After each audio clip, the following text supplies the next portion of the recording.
Hello everyone, welcome to Brahmi academy.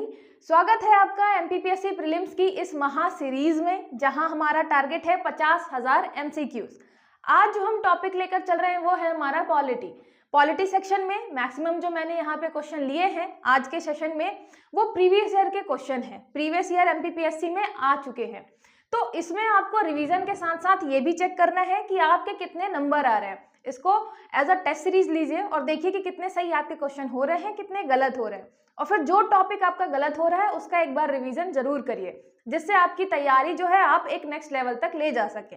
चलिए आज का देखते हैं। सबसे पहला क्वेश्चन, बिना राज्य विधानसभा का सदस्य बने कोई भी व्यक्ति मंत्रिपरिषद का सदस्य कितने समय तक रह सकता है? For how long can a person remain a member of council of minister without becoming a member of the state assembly. ये आपके चाहे स्टेट असेंबली हो या चाहे आप लोकसभा या राज्यसभा की बात करें, ठीक है। यहाँ पे हम बात कर रहे हैं किसकी, कि ये मंत्रिपरिषद का सदस्य बना हुआ है। सेंटर में भी मंत्रिपरिषद का सदस्य बन सकता है अगर वो किसी भी विधानसभा का सदस्य नहीं है, लेकिन कितने समय तक? ये आपका टाइम है 6 माह। याद रखिएगा, 6 महीने तक अगर आप सदस्य नहीं है तो भी मंत्रिपरिषद, प्रधानमंत्री या फिर आप स्टेट में मुख्यमंत्री बन सकते हैं, लेकिन आपको 6 महीने के भीतर किसी न किसी सदन की सदस्यता लेनी होगी, ठीक है। तो ये कंपलसरी है, याद रखिएगा। विधानसभा में सदस्य बनना पड़ेगा, आप 6 महीने तक चला सकते हैं काम, ठीक है।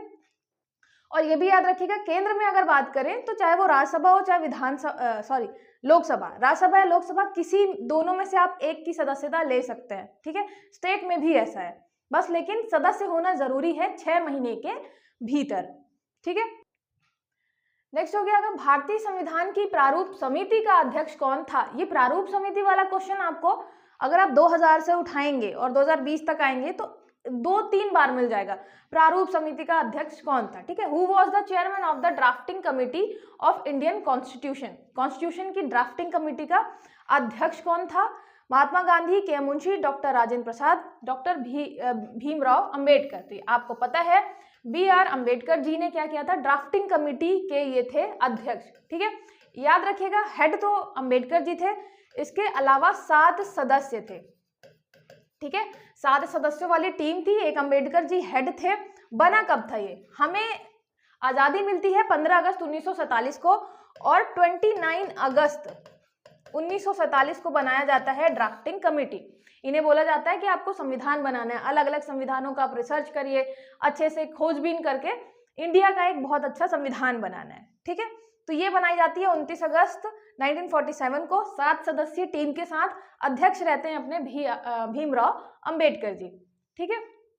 अच्छा, आपको पता है प्रीवियस ईयर के क्वेश्चन पेपर आप देखेंगे तो आपको पता है कि मेंस में भी पूछा हुआ है, प्री में भी पूछा हुआ है, अलग अलग जो समितियां थी उनका अध्यक्ष कौन था। तो ये सारा जो पोर्शन है आपका संविधान सभा वाला टॉपिक भी है एमपीपीएससी के आपके प्रीलिम्स के सिलेबस में, अच्छे से करिएगा, ठीक है। और देख ही रहे हैं कि प्रीवियस ईयर में ये क्वेश्चन पूछे जा चुके हैं ऑलरेडी। राज्य पुनर्गठन आयोग ने वर्ष 1956 में कितने राज्य तथा कितने संघ राज्य बनाए? How many states and how many union territories were created by the state और रीऑर्गेनाइजेशन इन द ईयर 1956? आपको पता है जैसे ही हमारा बन गया, आजाद हो गए, फिर उसके बाद संविधान बन गया, उसके बाद ये हुआ कि चलो अब राज्यों का पुनर्गठन करते हैं। तो राज्यों का पुनर्गठन करने के लिए सबसे पहले धर कमेटी आई थी, फिर उसके बाद JVP कमेटी आई, फिर उसके बाद फजल अली कमेटी लास्ट में सबसे आती है, फजल अली जी की अध्यक्षता में। इनके साथ 2 और मेंबर होते हैं, ठीक है, 2 और सदस्य होते हैं, KM पनिक्कर, हृदयनाथ कुंजरू। उसके बाद ये जो करते हैं लास्ट में, ये करते हैं अपनी रिकमेंडेशन देते हैं, और उसके बाद आपका स्टेट रीऑर्गेनाइजेशन एक्ट पास होता है 1956 में। और साथ बनते कितने हैं? ये आपके हैं 14 राज्य और 6 संघ राज्य, ठीक है।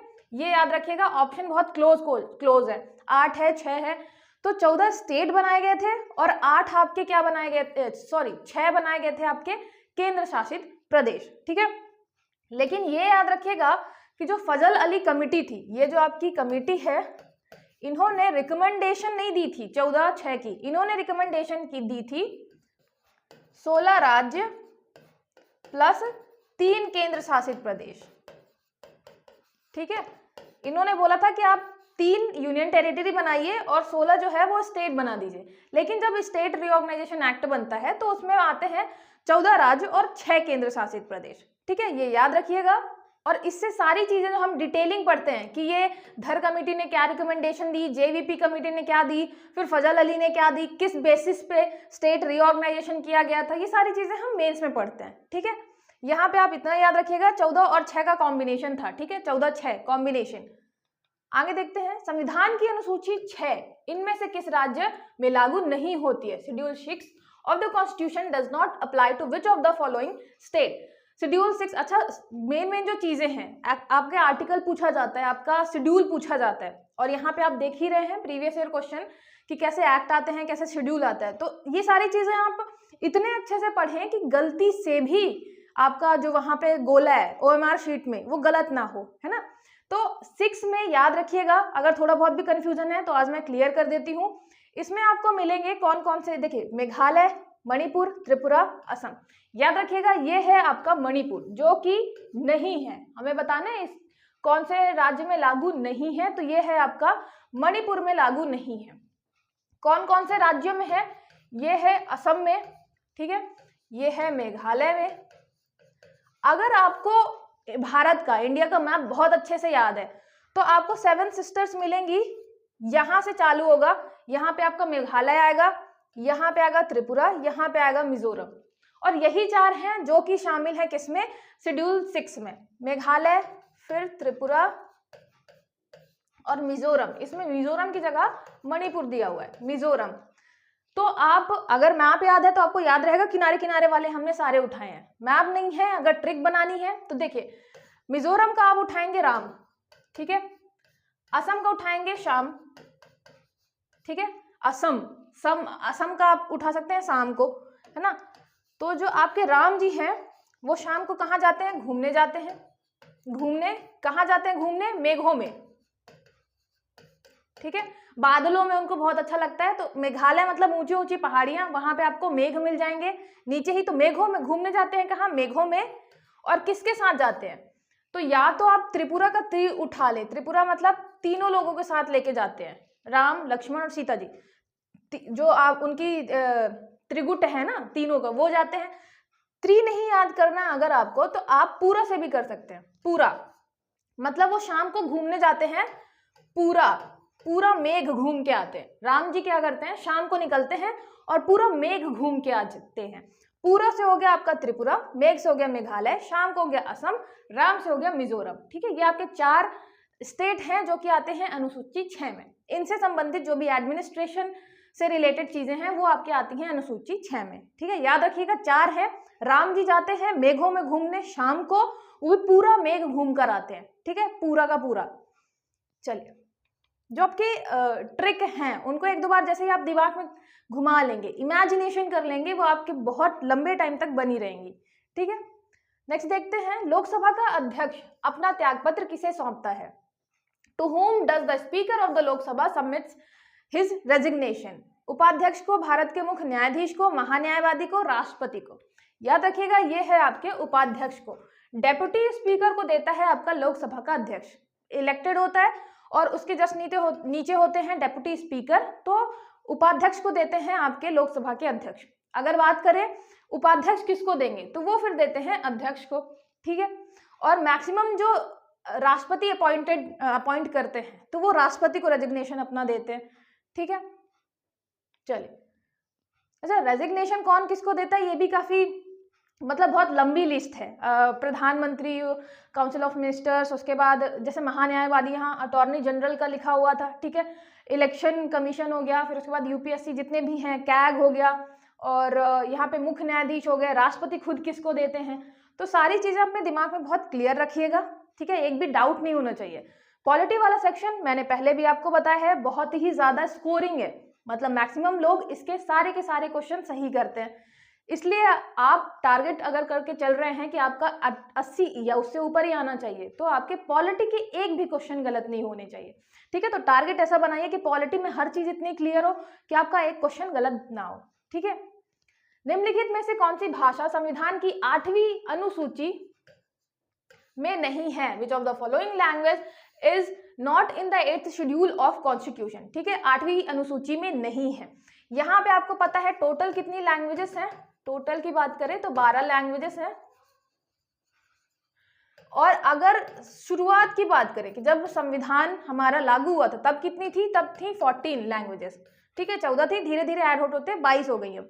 इसमें से बताना है कौन सी नहीं, कोंकणी, नेपाली, उर्दू, भोजपुरी। याद रखिएगा भोजपुरी नहीं है, ठीक है, भोजपुरी हमने नहीं डाला है कॉन्स्टिट्यूशन में 8th शेड्यूल में, तो याद रखिएगा आपकी भोजपुरी जो है नहीं है, कोंकणी है, नेपाली है, उर्दू है, ये तीनों है, ठीक है। चलिए ये बताइएगा आप मुझे, ये आंसर करिएगा, कोंकणी और नेपाली ये किस कॉन्स्टिट्यूशनल अमेंडमेंट, संविधान संशोधन के बाद डाली गई हैं, ठीक है, आपके 8th शेड्यूल में, ये जरूर कमेंट करिएगा। आगे देखते हैं, निम्नलिखित में से कौन सा शब्द भारत के संविधान की उद्देशिका में नहीं है? विच of the following word is not in the preamble of the constitution of India, ठीक है, प्रियम्बल आपको अच्छे से याद होनी चाहिए, प्रियम्बल से रिलेटेड क्वेश्चन आपके प्री में भी बनते हैं, मेंस में भी बनते हैं। तो लोक कल्याण, सेकुलर, सोवरिन, सोशलिस्ट, आपको पता ही है कौन सा नहीं है, पब्लिक वेलफेयर। पब्लिक वेलफेयर की बात हम करते हैं डीपीएसपी में, प्रियम्बल में ये शब्द यूज नहीं है, लोक कल्याण, पब्लिक वेलफेयर, ठीक है। आपको सेकुलर मिल जाएगा, सोवरिन मिल जाएगा, सोशलिस्ट मिल जाएगा। उसके अलावा आपको पता है कि आपको जो सेकुलर है, सेकुलर, उसके बाद सोशलिस्ट, ये आपका सोशलिस्ट हो गया, और प्लस इंटीग्रिटी, इंटीग्रिटी, ये तीनों जो वर्ड हैं ये कब ऐड हुए हैं, ये हुए हैं 42nd कॉन्स्टिट्यूशनल अमेंडमेंट एक्ट 1976, ठीक है, मिनी कॉन्स्टिट्यूशन जिसे कहते हैं। तो ये प्रियम्बल में 3 शब्द जोड़े गए थे, सेकुलर, सोशलिस्ट, इंटीग्रिटी, ठीक है, 42nd कॉन्स्टिट्यूशनल अमेंडमेंट एक्ट 1976 द्वारा, ठीक है, तो ये भी याद रखिएगा। आगे देखते हैं, भारत के संविधान में पंचायतों तथा नगर पालिकाओं से संबद्ध 73वें और 74वें संविधान संशोधन जब हुए उस समय भारत के प्रधानमंत्री कौन थे? Who was the prime minister of India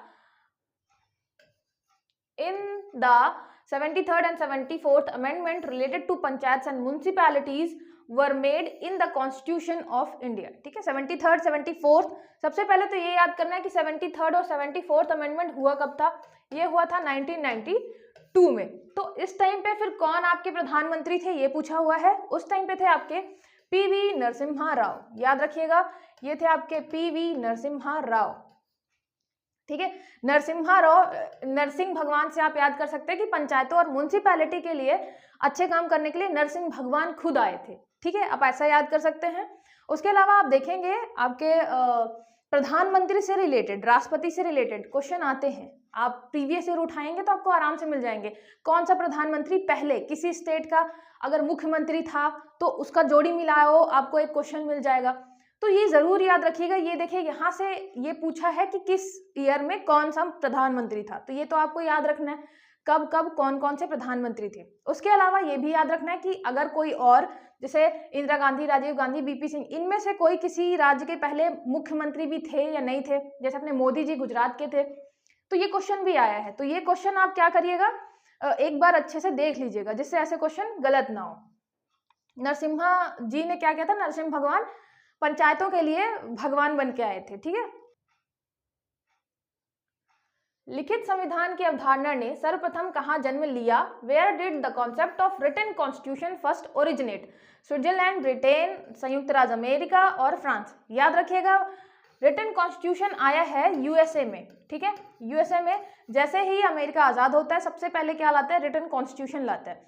हर चीज लिखी हुई है और उसी के हिसाब से क्या होता है, हर चीज फॉलो होती है।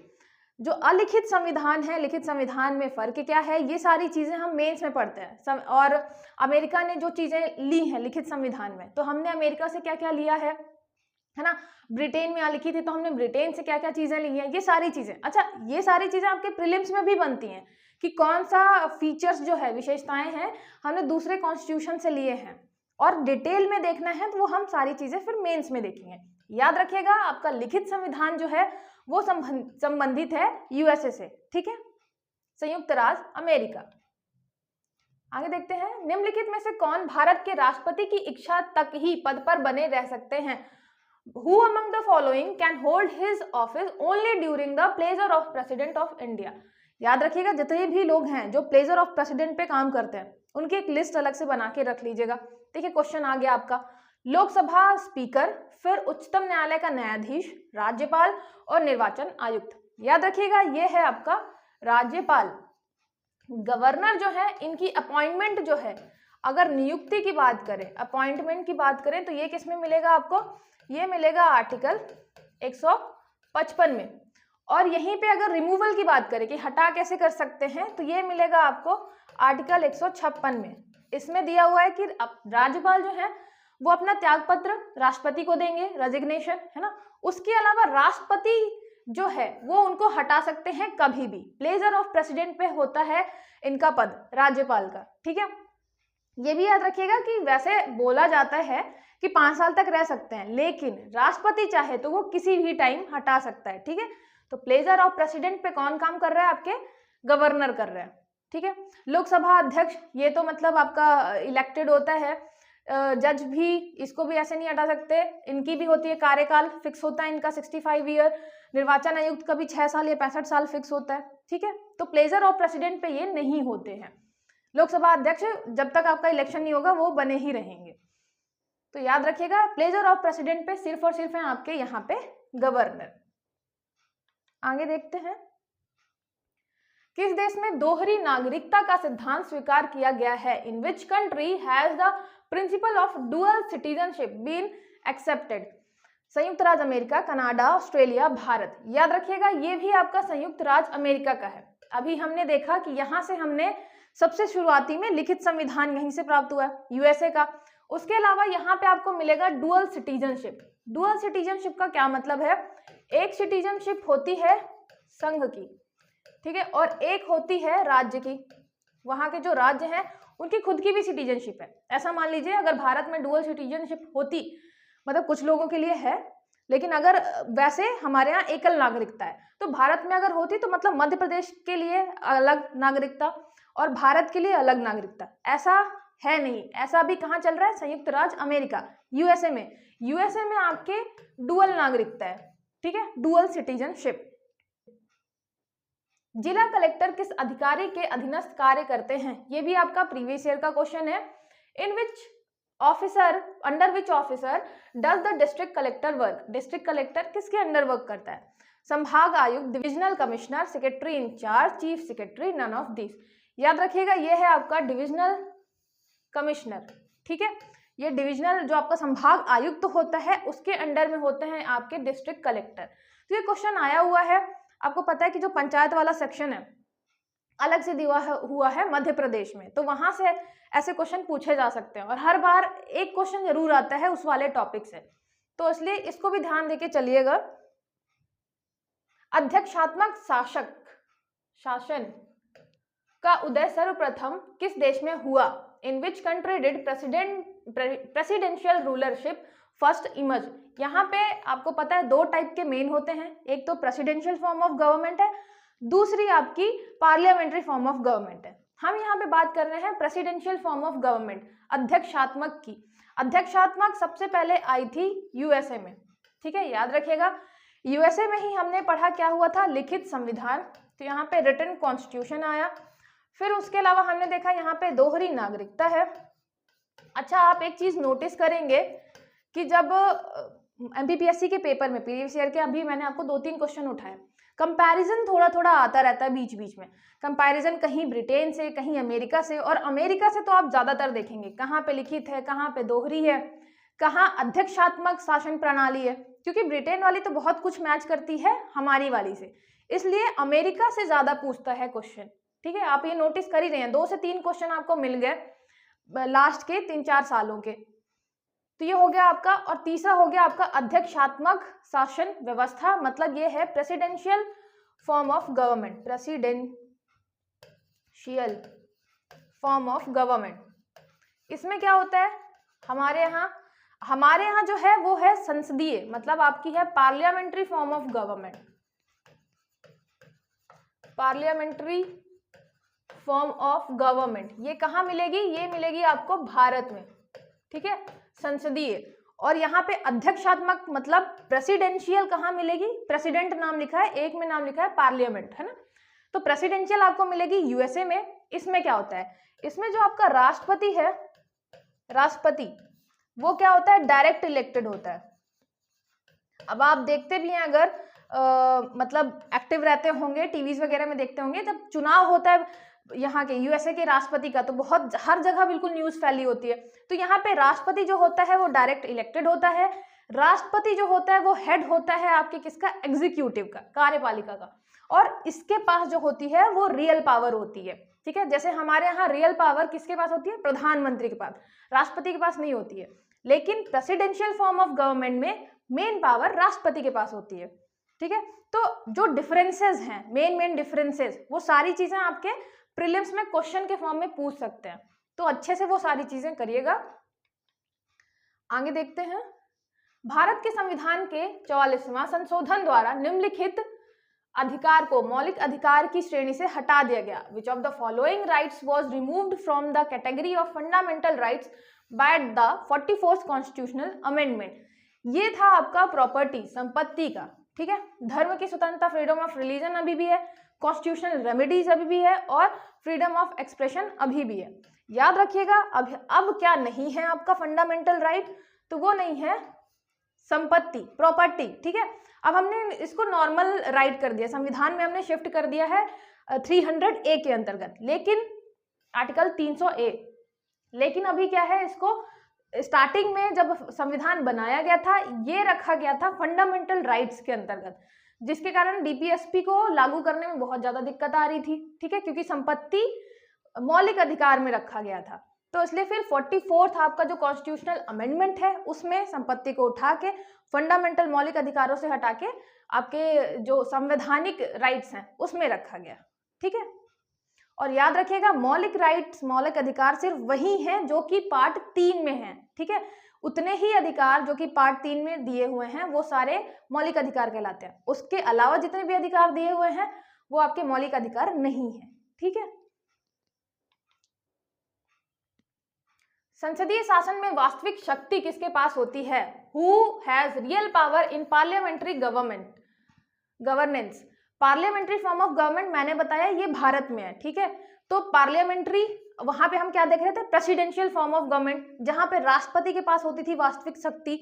पार्लियामेंट्री फॉर्म ऑफ गवर्नमेंट में आपके प्रधानमंत्री के पास होती है वास्तविक शक्ति, याद रखिएगा। ठीक है, जैसे अपने मोदी जी हैं, मोदी जी के पास वास्तविक शक्ति है।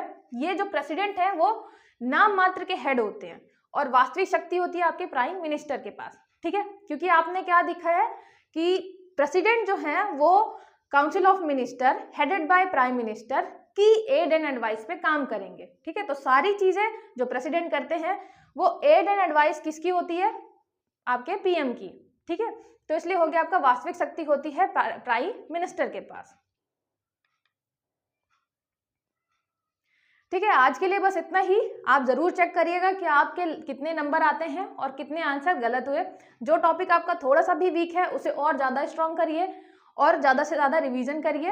वीडियो अच्छा लगे तो ज़्यादा से ज़्यादा लोगों को शेयर करिए। मिलते हैं नेक्स्ट लेक्चर में, तब तक के लिए ऑल द बेस्ट।